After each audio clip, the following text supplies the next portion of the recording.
Thank you, Robert. We're flooding in the convention center in downtown El Paso. We have Bo Bagley live from there right now. And Bo, we actually have rain water inside the convention center. Yeah, it's actually, Allie, that's completely right. I'm live down here at the El Paso Convention Center. Actually, take a look at some of the hail that just came down about 15 minutes ago. That is live hail, and it is freezing, I can tell you. But take a better look at all the water. It looks like the hail has stopped up some of the drains here. Some of the workers here are actually trying to clear out the hail. And look at all this water. A lot of this water has gathered and actually gone into the convention center a little bit. The lobby is kind of soaked with, I'd say, about a ½ inch of rainwater right now. They're working on cleaning that up. As you can see, these guys are working very hard to clean this up as well. And look at, you can see the hail right there gathered up. That's about a good 3-4 inches of hail right here. That is the hardest I've ever seen in El Paso. Pretty amazing here. You would not believe the amount of hail that came down in just, I would say, a 3-4 minute span. It came down like thunder and lightning. It was really wild to see all this hail come down here. Now it's gathering as the workers here are trying to clean it up. So we'll send it back to you. This is what it looks like down here live at the convention center. Allie?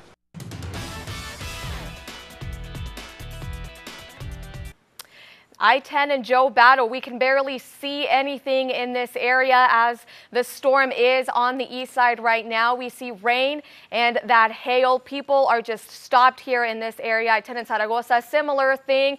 Even the El Paso Fire Department has reported that standstill on I-10 down here in downtown El Paso. They are advising people to avoid these areas if at all possible because there is flooding and there's no way to get through that right now. We're going to send it over to Robert Bettis as our weather authority alert continues.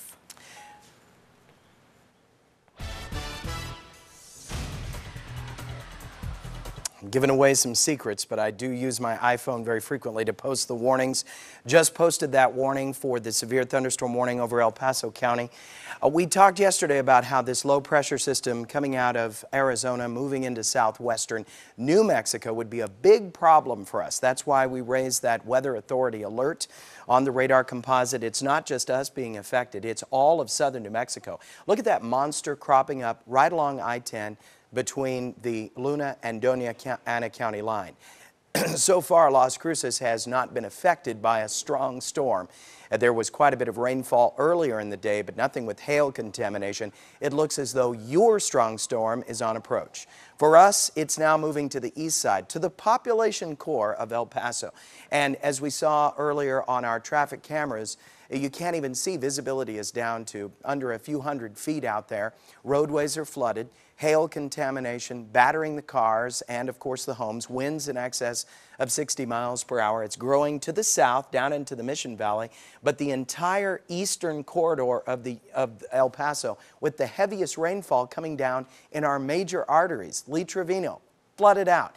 Zaragoza, flooded out, and as well as the Loop. So exercise extreme caution and hold that trip if you can. It's not necessary at this point. We have other severe thunderstorm warnings up in the northern portion of New Mexico, but this is a concerning storm. It's right on the border of Luna County, but if it holds together and keeps growing as we've seen, it's going to move toward the east, and that's going to put Las Cruces and Hatch and Radium Springs in play.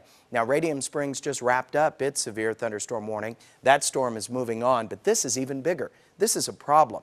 And even though it is a slight chance, I want to put everybody on alert that this is the exact type of scenario where we could theoretically and potentially have a tornado warning. And if we have a tornado warning, you need to be prepared. That is not something we normally have, and seeking fortified shelter. Again, only severe thunderstorm warnings at this point. We only have to deal with hail and strong gusty winds, but that possibility exists as these storms roll through. Here are the rain.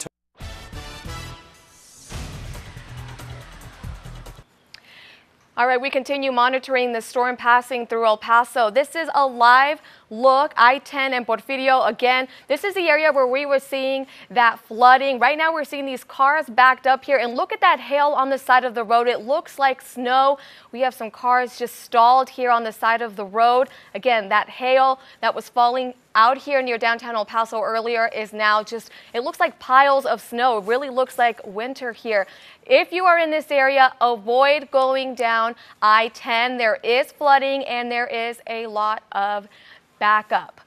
We're going to go ahead and send it over now to Robert for our weather authority alert as we continue monitoring these strong storms. Sometimes in these severe weather situations, the weather guy is the last guy to actually get wet because we're inside in the weather center. But Bo Bagley brought me this from downtown. It is a sheet of little hailstones, and these are probably about pea size, maybe a little bit larger. Just an example of the best case scenario of this hail. That's not the case over on the eastern side of the county right now, where we have a tornado warning in effect still until 7 o'clock tonight. This storm has just passed Horizon City, and thankfully this storm is moving out into the rural portion of Hudspeth County. That, of course, is still a severe storm, which means that if you're in the path of a tornado, you need to exercise extreme caution and seek fortified shelter immediately.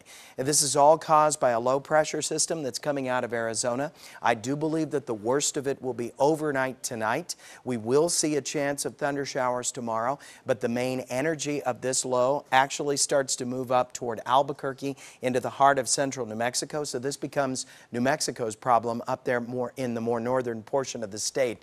For tomorrow, we're left with some lingering showers and isolated storms. Then by late Saturday, all of this is going to clear out. We're watching, of course, this very strong thunderstorm that's out here over on the east, rather western portion of Doña Ana County. It appears to be growing just north and west of Radium Springs. Radium Springs has already had one severe thunderstorm this afternoon. It looks as though it's going to get hit again.